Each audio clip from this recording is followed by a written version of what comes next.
Hello, good morning students. देखो, अपना chapter चल रहा था अल्कोहल, फिनॉल एंड ईथर, ठीक है, जिसमें अपन ईथर की स्टडी कर रहे थे। अल्कोहल एंड फिनॉल्स अपन ने कंप्लीट कर लिया था। Now last topic is ether, ठीक है। लास्ट जो कंपाउंड है अपना, वो है अपना ईथर, ठीक है। ईथर, देखो ईथर में अपन ने स्टार्ट किया था, फर्स्ट ईथर का इंट्रोडक्शन अपन ने पढ़ा था, ठीक है। ईथर, ROR इज ईथर, ठीक है। उसके बाद अपन ने इसकी IUPAC नेमिंग देखी थी, ठीक है। IUPAC नेमिंग में अपन ने देखा था इसका फॉर्मूला होता है alkoxy and then alkene, clear. उसके बाद अपन ने इसके आइसोमेरिज्म देखी थी, ईथर शो मेटामेरिज्म, ठीक है। मेटामेरिज्म क्या थी, इसका एग्जाम्पल वगैरह सब अपन ने डिस्कस कर लिए थे। नेक्स्ट अपन ने स्टार्ट किया था preparation methods of alcohol ether, ठीक है। क्या स्टार्ट किया था अपन ने, प्रिपरेशन मेथड्स ऑफ ईथर, ठीक है। प्रिपरेशन मेथड्स ऑफ ईथर जो है उसमें अपन ने विलियमसन सिंथेसिस, जो ईथर सिंथेसिस की जो रिएक्शन है वो अपन ने डिस्कस कर ली थी। उसके 2 लिमिटेशंस थे, वो भी डिस्कस कर लिए थे। दैट जो अल्काइल हैलाइड है उसको अपन एरोमेटिक नहीं ले सकते हैं।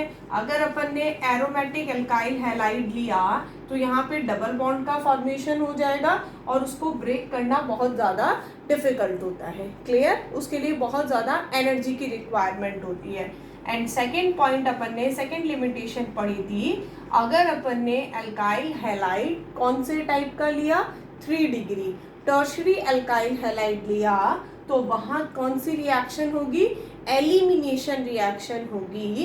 किसके प्लेस पे, सब्स्टिट्यूशन रिएक्शन के प्लेस पे। और किसका फॉर्मेशन होगा, एल्कीन्स का फॉर्मेशन होगा किसके प्लेस पे, ईथर के प्लेस पे, ठीक है। तो इतना सब कुछ अपन ने ईथर के बारे में अपन स्टडी कर चुके हैं, क्लियर, ठीक है। अब देखो नेक्स्ट अपन स्टार्ट करेंगे, नेक्स्ट जो मेथड है ईथर प्रिपरेशन का वो क्या है, ठीक है।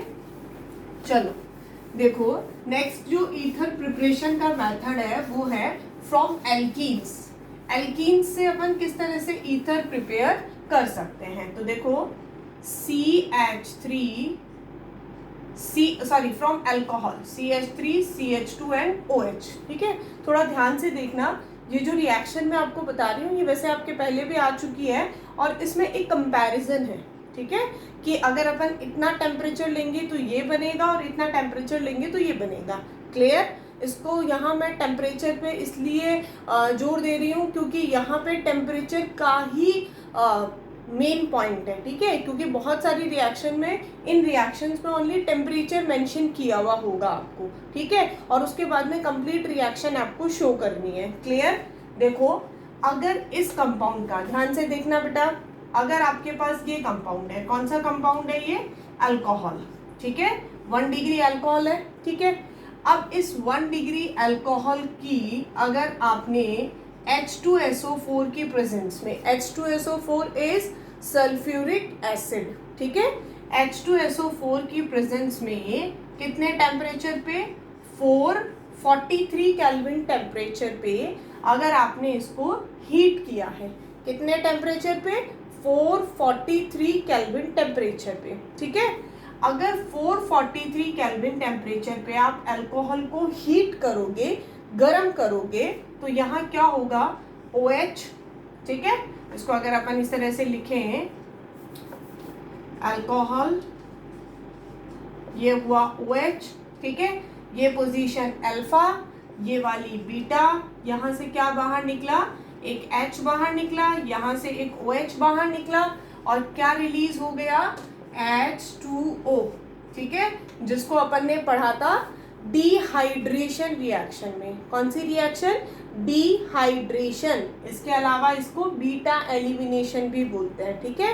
तो डिहाइड्रेशन रिएक्शन में अपन ने पढ़ा था कि वाटर रिलीज हो जाएगा। अब देखो यहाँ से H और यहाँ से OH अगर बाहर निकला तो इन दोनों के बीच में क्या बन जाएगा, डबल बॉन्ड बन जाएगा। क्या बन जाएगा, डबल बॉन्ड। तो देखो CH2 डबल बॉन्ड CH2 किसका फॉर्मेशन होगा, एल्कीन का। अब बहुत सारे बच्चे सोच रहे होंगे रिएजेंट अल्कोहल लिया है, प्रोडक्ट एल्कीन बनाई है और प्रिपरेशन मेथड पढ़ रहे हैं अपन ईथर के। तो यहाँ इसका लॉजिक क्या निकला इस रिएक्शन को पढ़ने का, यहाँ इसका लॉजिक ये निकला कि जो कंपैरिजन अपन को करना है, जो डिफरेंस अपन को देखना है, इसके लिए मैंने ये रिएक्शन लिखी है यहाँ पे, ठीक है, ध्यान से देखना। ये रिएक्शन अपन ने पढ़ी थी अल्कोहल्स में। अल्कोहल्स की क्या पढ़ी थी ये, अल्कोहल्स का अपन ने केमिकल रिएक्शन पढ़ी थी जिसका नेम था dehydration reaction, means removal of water. Clear. अब देखो, अब अगर मैं अल्कोहल ही लूँ CH3CH2OH, अल्कोहल ही है ये, सेम वही अल्कोहल है जो मैंने ऊपर लिया है, ठीक है, बट इसके मैंने कितने मॉलिक्यूल ले लिए, 2 मॉलिक्यूल ले लिए, CH3CH2OH, ठीक है। यहाँ अपन ने देखो डिफरेंस जो है, इसीलिए मैं इसको बहुत आराम से आपको बता रही हूँ, इस रिएक्शन को जो डिफरेंसेस है उनको आपको बताना चाह रही हूँ कि क्या माइनर डिफरेंसेस हैं जो आपको याद रखने हैं। यहाँ अपन ने अल्कोहल लिया है, यहाँ भी वही सेम अल्कोहल लिया है, बट यहाँ अल्कोहल का कितना मॉलिक्यूल लिया है, सिंगल मॉलिक्यूल लिया है, 1 मॉलिक्यूल लिया है। और यहाँ अपन ने अल्कोहल के कितने मॉलिक्यूल्स लिए हैं, 2 मॉलिक्यूल्स लिए हैं। क्लियर। ये रिएक्शन भी किसकी प्रेजेंस में होगी, H2SO4, ठीक है, ये भी किसकी प्रेजेंस में हो रही है, H2SO4। इसको भी अपन हीट कर रहे हैं, इसको भी अपन हीट कर रहे हैं। अब देखो टेम्परेचर में डिफरेंस है, यहाँ अपन हीट करेंगे 443 केल्विन टेम्परेचर पे, और यहाँ अपन इसको हीट करेंगे 413 केल्विन पे, ठीक है, 443 413 केल्विन। क्लियर। इस चीज को आपको याद रखना है। बाकी रिएक्शन का इसका नेम भी है dehydration of alcohols, because alcohols में से क्या रिलीज हो रहा है, वाटर रिलीज हो रहा है। और यहाँ इस रिएक्शन का नेम भी क्या है, डिहाइड्रेशन ऑफ अल्कोहल। यहाँ भी क्या रिलीज हो रहा है, वाटर, एक में से H रिलीज हो जाएगा और एक में से OH रिलीज हो जाएगा। देखो बचा क्या, CH3 CH2 then O CH2 CH3 CH3 CH2 O CH2 CH3, किसका फॉर्मेशन हुआ बेटा, ईथर का फॉर्मेशन हुआ, ठीक है। ध्यान से देखो, यहाँ अपन ने अल्कोहल लिया था, उसको हीट किया 443 केल्विन टेम्परेचर पे, तो क्या हुआ, वाटर रिलीज हुआ, और किसका फॉर्मेशन हुआ, एल्कीन का फॉर्मेशन हुआ। जब अपन ने कितना मॉलिक्यूल लिया, सिंगल मॉलिक्यूल लिया अल्कोहल का। क्लियर है। और जब अपन ने अल्कोहल के कितने मॉलिक्यूल्स लिए, 2 मॉलिक्यूल्स लिए, उसको H2SO4 की प्रेजेंस में हीट किया, तो काम वही हुआ। यहाँ भी क्या रिलीज हो रहा है, वाटर, यहाँ भी क्या रिलीज हो रहा है, वाटर, यहाँ भी प्रेजेंस किसकी है, H2SO4, यहाँ भी H2SO4। तो ये सिमिलरिटी है। सिमिलरिटी क्या क्या है, alcohol alcohol, H2SO4 H2SO4, removal of water, removal of water. अब डिफरेंस क्या है, 443 kelvin temperature, 413 kelvin temperature. Clear. 1 molecule of alcohol is used, 2 molecule alcohol is used. Clear. तो यहाँ पे और प्रोडक्ट का डिफरेंस है, एल्कीन बन रहा है और यहाँ ईथर बन रहा है। क्लियर। तो ये है सेकंड मेथड ईथर प्रिपरेशन का। क्लियर, ठीक है। अब इसमें एक और चीज है, विलियमसन सिंथेसिस जो रिएक्शन थी RX प्लस RONE, ये रिएक्शन थी ना, याद है ना, लास्ट लेक्चर में अपन ने पढ़ा था। तो यहाँ देखो RX एंड RONE, अब ये दोनों R अपन सेम भी ले सकते हैं और डिफरेंट भी ले सकते हैं, ठीक है, ये अपनी चॉइस है। बट यहाँ पे अपन को अल्कोहल के कितने मॉलिक्यूल लेने हैं, 2 मॉलिक्यूल्स लेने हैं, और वो दोनों मॉलिक्यूल कैसे होंगे, सेम, बिकॉज अपने पास जो अल्कोहल है उसकी क्वांटिटी अपन ने इंक्रीज की है, तो क्वांटिटी इंक्रीज करेंगे तो 1 के प्लेस पे 2, 3, 4 इतने ले सकते हैं, बट उनका नेचर या कंपाउंड कैसा होगा, सेम होगा। क्लियर। तो यहाँ पे जो ईथर बनेगा, लाइक अगर मैं यहाँ पे 3 कार्बन का अल्कोहल लूँ, तो यहाँ पे इधर 3 कार्बन होंगे और उस साइड भी 3 कार्बन होंगे, मीन्स वहाँ प्रोडक्ट क्या बनेगा, सिमेट्रिकल ईथर बनेगा, सिंपल ईथर ही बनेगी हमेशा, मिक्स्ड ईथर नहीं बन सकती। क्लियर है, ठीक है।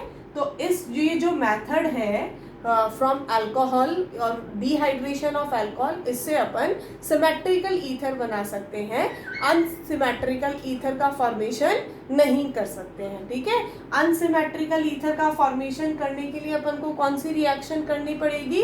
Williamson ether synthesis. Clear?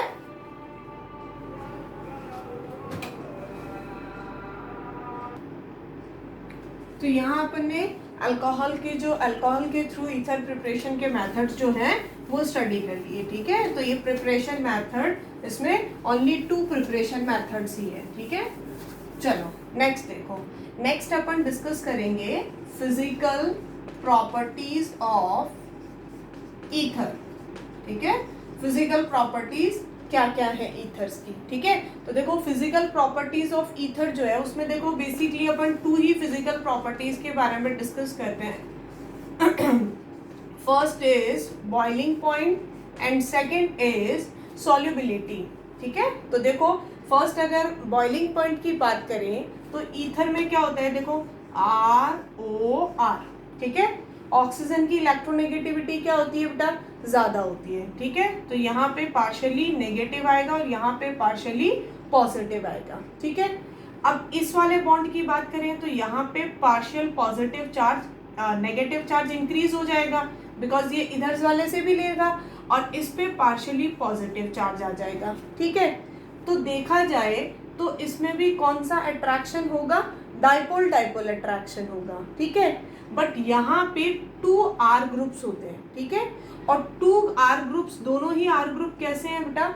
Donating group है। तो यहाँ पे पोलैरिटी जो होती है वो ज्यादा जनरेट नहीं होती है। ठीक है ना, ये इतना ज्यादा पोलर नहीं होता है। ठीक है, जैसे अगर मैं RX की बात करूं तो RX में X कैसा है? Electron withdrawing group. ठीक है, and R is electron donating group. तो यहाँ इसकी वजह से यहाँ पे पोलैरिटी जो जनरेट हो रही है वो ज्यादा होती है।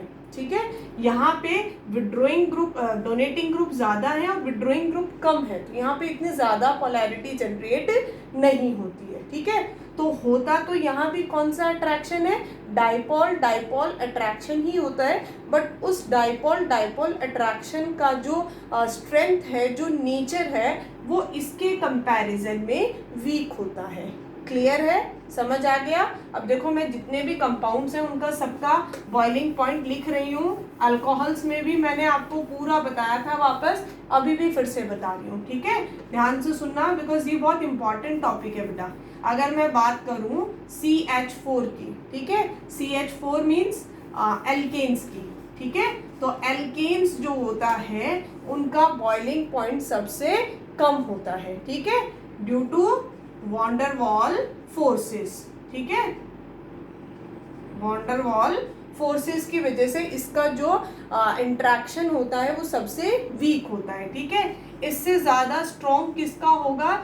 ईथर का। ठीक है, ईथर में कौन सा इंट्रैक्शन होता है? Dipole dipole interaction. ठीक है, ईथर से ज्यादा किसका होगा? एल्काइल हैलाइड्स का। ठीक है, इसमें भी कौन सा इंट्रैक्शन होगा? Dipole dipole interaction. ठीक है, इन दोनों के डाइपोल में क्या डिफरेंस होगा? बच्चों को समझ में आ गया ना सबको? अगर जिसने पहले का पढ़ा हुआ होगा उसको तो मुझे नहीं लगता कि कुछ बताने की भी जरूरत है, ये ऑर्डर आपको याद होगा। ठीक है, और इन दोनों में जो डिफरेंस है वो किसकी वजह से आया है वो भी आपको बताया था मैंने कि पोलैरिटी किस में ज्यादा होती है? एल्काइल हैलाइड्स में, इसलिए उनका इंट्रैक्शन कैसा होता है? स्ट्रॉन्ग होता है। इसका कैसा होगा? वीक होगा। इसके बाद किसका ज्यादा होगा? अमाइंस का। उसमें कौन सी बॉन्डिंग है? Hydrogen bonding. इससे ज्यादा किसका होगा? अल्कोहल्स का। उसमें भी कौन सी बॉन्डिंग है? Hydrogen bonding. ठीक है, अब इन दोनों की हाइड्रोजन बॉन्डिंग की या हाइड्रोजन बॉन्ड का अगर अपन कंपैरिजन करें तो किसका ज्यादा स्ट्रॉन्ग होगा? अल्कोहल का ज्यादा स्ट्रॉन्ग होगा। ठीक है, क्यों होगा पता है आपको? बिकॉज अल्कोहल में क्या आ रहा है? ऑक्सीजन। ठीक है, और ऑक्सीजन की इलेक्ट्रोनेगेटिविटी अमाइंस के नाइट्रोजन के कंपैरिजन में ज्यादा होती है। ठीक है, इसलिए अमाइंस का जो बॉइलिंग पॉइंट है वो कम होगा बिकॉज उसका हाइड्रोजन बॉन्डिंग अल्कोहल्स के हाइड्रोजन बॉन्डिंग से वीक होता है। क्लियर? ठीक है, अब देखो नेक्स्ट बात आती है सॉल्युबिलिटी की। ठीक है, ये तो हुआ बॉइलिंग पॉइंट का। नेक्स्ट एक और चीज बॉइलिंग पॉइंट में हजारों बार पढ़ चुके हो आप, फिर भी सुन लो। Boiling point is directly proportional to molecular weight और मॉलिक्यूलर मास। अगर मास बढ़ेगा तो बॉइलिंग पॉइंट भी बढ़ेगा, ठीक है। And second, boiling point is inversely proportional to branching, ठीक है। अगर ब्रांचिंग इंक्रीज होगी तो बॉइलिंग पॉइंट डिक्रीज होगा। ये सब बच्चों को पता है, बिकॉज ब्रांचिंग इंक्रीज होगी तो सरफेस एरिया कम होगा, इंट्रैक्शंस कम होंगे और टेम्परेचर कम देना पड़ेगा। क्लियर है? चलो नेक्स्ट देखो। नेक्स्ट जो है वो है बेटा सॉल्युबिलिटी, ठीक है। नेक्स्ट जो पॉइंट है दैट इज सॉल्युबिलिटी, ठीक है। अब अगर सॉल्युबिलिटी की अपन बात करें तो ईथर, ईथर मीन्स ROR, ठीक है। किसको डिसॉल्व करना है बेटा? इसको HOH में, ठीक है। किसको डिसॉल्व करना है? ROR को। किस में डिसॉल्व करना है? HOH में, वाटर में डिसॉल्व करना है, ठीक है। और वाटर में डिसॉल्व करना है तो आपको पता है वाटर में क्या होता है? HOH, ठीक है। H यहाँ किसके साथ अटैच है? ऑक्सीजन के साथ, इलेक्ट्रोनेगेटिव एलिमेंट के साथ। सेकेंड इलेक्ट्रोनेगेटिव एलिमेंट इसके कांटेक्ट में आ रहा है, किसका फॉर्मेशन करेगा? हाइड्रोजन बॉन्ड का फॉर्मेशन करेगा। मींस ईथर जो होते हैं वो वाटर में कैसे होते हैं? सॉल्युबल होते हैं, ठीक है, due to hydrogen bonding. But आपको पता है कि सॉल्युबिलिटी जो होगी वो मॉलिक्यूलर मास की कैसी होगी? मॉलिक्यूलर वेट की कैसी होगी? Very good, inversely proportional. Because mass बढ़ेगा तो कौन सा पार्ट बढ़ेगा? हाइड्रोफोबिक पार्ट बढ़ेगा, और हाइड्रोफोबिक पार्ट बढ़ेगा तो वाटर में वो जो डिसॉल्व है वो कम होगा। क्लियर? तो ये आपके 2 पॉइंट्स हैं फिजिकल प्रॉपर्टीज के। First is boiling point and second is solubility. Clear? ठीक है, 2 ही पॉइंट्स है फिजिकल प्रॉपर्टीज के। अब अपन डिस्कस करेंगे केमिकल रिएक्शंस। ओके, इसमें केमिकल रिएक्शंस भी बहुत कम है, ओनली 2 केमिकल रिएक्शंस है, ठीक है। केमिकल रिएक्शंस, चलो फर्स्ट केमिकल रिएक्शन देखो। फर्स्ट अपन रिएक्शन पढ़ेंगे electrophilic substitution reaction. First is electrophilic substitution reaction, ठीक है। देखो इलेक्ट्रोफिलिक सब्स्टिट्यूशन रिएक्शन की अगर अपन बात करें तो वहां क्या देखते हैं अपन? कौन सी रिंग होती है? बेंजीन रिंग होती है, ठीक है। बेंजीन रिंग पे क्या प्रेजेंट है बेटा? OR। कौन सा ईथर है ये? एरोमेटिक ईथर है, ठीक है। अगर इस R के प्लेस पे मैंने क्या यूज किया है? CH3। ध्यान से देखना, बेंजीन पे OCH3 ग्रुप अटैच है तो इसका IUPAC नेम तो होगा मिथॉक्सी बेंजीन, ठीक है। और इसका कॉमन नेम होता है जो बहुत बार यूज आता है, एनीसोल। क्या नेम होता है इसका कॉमन नेम? एनीसोल, ठीक है। और इसका IUPAC नेम क्या है? मिथॉक्सी बेंजीन, ठीक है। ये जो मिथॉक्सी बेंजीन है इसमें देखो कौन सा ग्रुप है बेटा? CH3। And CH3 is electron donating group, ठीक है। मैं इसकी रेजोनेटिंग स्ट्रक्चर्स बना रही हूँ, बट प्लीज़ सब बच्चों से रिक्वेस्ट है, ये स्ट्रक्चर्स मैं बहुत बार बनवा चुकी हूँ आपको, तो ये स्ट्रक्चर जो है वो वीडियो को पॉज करके आप खुद बनाओगे, ठीक है। और उसके बाद में मैच करोगे कि हम लोगों ने जो स्ट्रक्चर्स बनाई हैं और मैम ने जो स्ट्रक्चर बनाई है वो सही है या नहीं है, ठीक है। तो देखो यहाँ पे CH3 कैसा ग्रुप है बेटा? Electron donating. ये ऑक्सीजन को डोनेट करेगा और ऑक्सीजन अपने लॉन पेयर कहाँ डोनेट करेगा? बेंजीन रिंग के अंदर डोनेट करेगा। Means OCH3 is electron donating group. Clear? इसने यहाँ डोनेट किया और ये डबल बॉन्ड के इलेक्ट्रॉन इस कार्बन पे मूव हुए, ठीक है। तो यहाँ देखो रेजोनेटिंग स्ट्रक्चर क्या बनेगी? यहाँ अपन ने इस डबल बॉन्ड को इसको बिल्कुल भी नहीं छेड़ा, ठीक है। अब यहाँ क्या किया?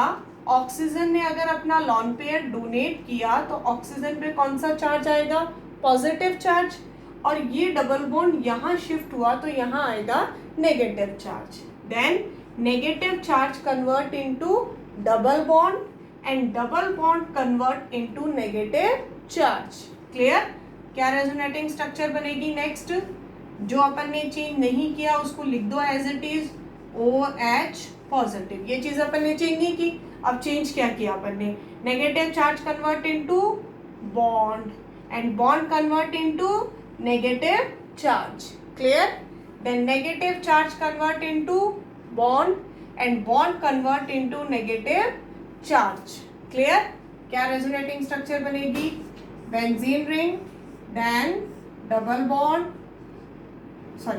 Double bond, okay, double bond OH positive, ठीक है, then negative charge convert into double bond, okay, and double bond convert into negative charge, ठीक है। So in the last structure negative charge convert into double bond and double bond जो होगा वो कहाँ shift हो जाएगा, ऑक्सीजन पे shift हो जाएगा, और ऑक्सीजन पे क्या प्रेजेंट हो जाएंगे, लॉन पेयर, ठीक है। तो यहाँ इसकी रेजोनेटिंग स्ट्रक्चर देखें तो ये सेम चीज है। अब चेंज क्या हुआ है, negative charge convert into double bond, then single bond OH, और इसका पॉजिटिव चार्ज हट जाएगा, ठीक है। तो अब देखो ये 5 रेजोनेटिंग स्ट्रक्चर्स बनी है, ठीक है, सब बच्चों ने बनाई होंगी खुद ने और चेक किया होगा कि कितनी राइट है और कितनी रॉन्ग है, ठीक है। अब देखो यहाँ पे जो रेजोनेटिंग स्ट्रक्चर्स बनी है, अब अपन कौन सी रिएक्शन पढ़ रहे हैं बेटा, electrophilic substitution reaction, means electrophile आया एंड इलेक्ट्रोफाइल आके उसने क्या किया, इलेक्ट्रोफाइल ने अटैक किया, किस पे अटैक किया, बेंजीन रिंग पे अटैक किया, ठीक है।